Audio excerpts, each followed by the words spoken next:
En la práctica médica podemos encontrar muchas enfermedades relacionadas a lo que es el metabolismo. Una de ellas es, por ejemplo, la diabetes, la cual está caracterizada por una hiperglucemia, o sea, un nivel alto de azúcar en la sangre. Pero ¿habrán enfermedades contrarias?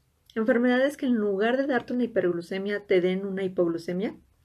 Claro, este tipo de enfermedades han sido agrupadas en una familia denominada enfermedades por acumulación de glucógeno.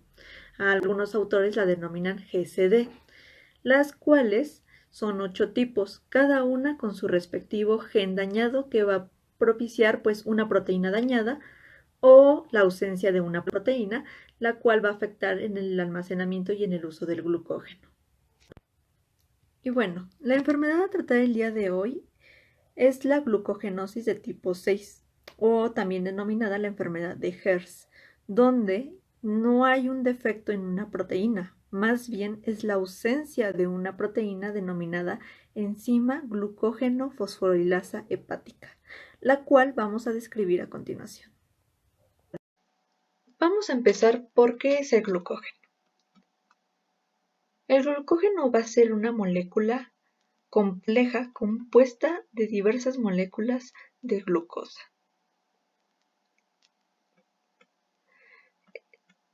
Esta molécula compleja va a encontrarse en dos partes de nuestro cuerpo, en el músculo y en el hígado. En el músculo se va a denominar glucógeno muscular, mientras que en el hígado glucógeno hepático. Cabe destacar que esta molécula sirve como reserva de energía. Para esta enfermedad, nosotros nos vamos a centrar en lo que es en el glucógeno hepático. Fisiopatología. Las moléculas de glucosa se van a dirigir a lo que es en el hígado. Ahí se van a acumular y van a dar paso a la formación de glucógeno. Sin embargo, estas moléculas no se pueden quedar todo el tiempo en el hígado. Tienen que salir al torrente sanguíneo para sus diversos usos. Solo las moléculas de glucosa, el glucógeno como tal, no puede salir. Pero para que eso suceda, se necesita de la glucogenólisis, es decir, vamos a separar cada molécula de glucosa de una de la otra. Lo vamos a romper, por así decirlo. Primero vamos a mostrar lo que es el proceso normal. ¿Cómo es que sucede la glucogenólisis? Tenemos nuestro glucógeno. Esta molécula va a pasar a lo que es glucosa 1-fosfato. Todo esto gracias a la enzima glucógeno fosforilasa hepática. Después de que ya sea convertida en 1-fosfato, va a pasar en lo que es glucosa 6-fosfato. Esto por medio de la enzima fosfoglucomutasa, para posteriormente salir del hígado en su forma libre de glucosa, por medio de la glucosa 6-fosfatasa.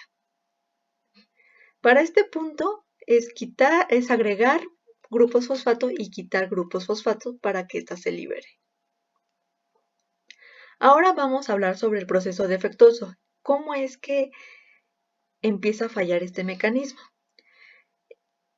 Aquí tenemos presentes 3 moléculas de glucosa. Están unidas por enlaces O glucosídicos. Y nosotros les vamos a agregar la enzima glucógeno fosforilasa hepático, que es la que nos va a ocasionar el problema si no está. Bien, ¿esta enzima qué va a hacer?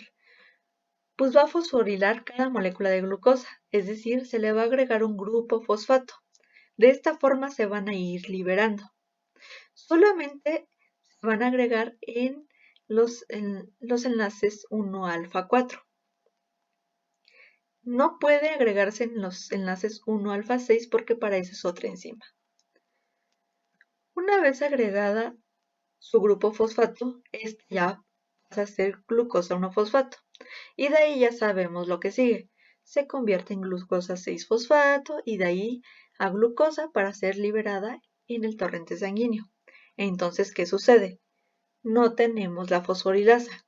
Y si no tenemos la fosforilasa, este proceso no va a ser posible.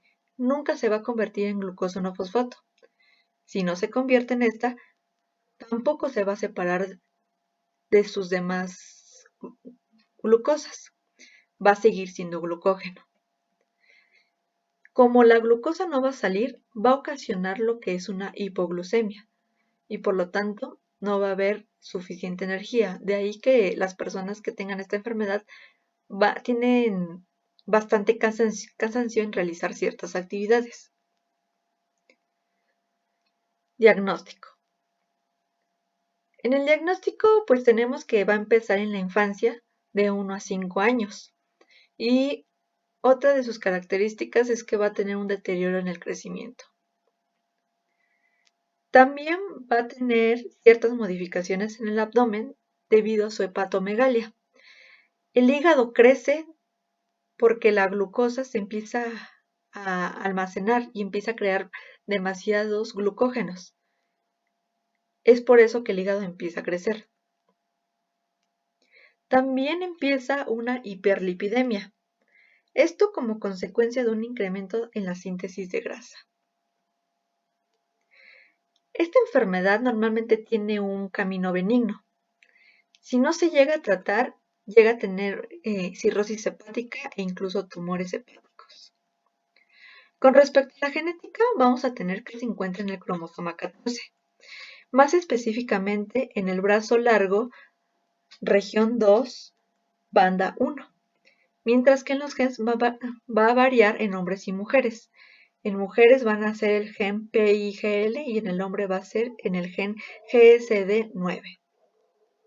Esta enfermedad es autosómica recesiva, es decir, que si mamá y papá son portadores, tienen un 25% de que uno de sus hijos sea sano, un 50% de que sus hijos sean portadores y un 25% de que sea enfermo. Con respecto a su epidemiología, se tiene que su frecuencia es de 1 en 1.000.000 y se ha catalogado más casos en los grupos menonitas o en las personas de ascendencia japonesa. Con respecto a su tratamiento, vamos a tener una dieta estricta, alta en proteínas. Esto puede detener o retrasar la progresión de la enfermedad. Asimismo, va a ser también alta en carbohidratos. Esto puede ayudar a prevenir la hipoglucemia. Bibliografía.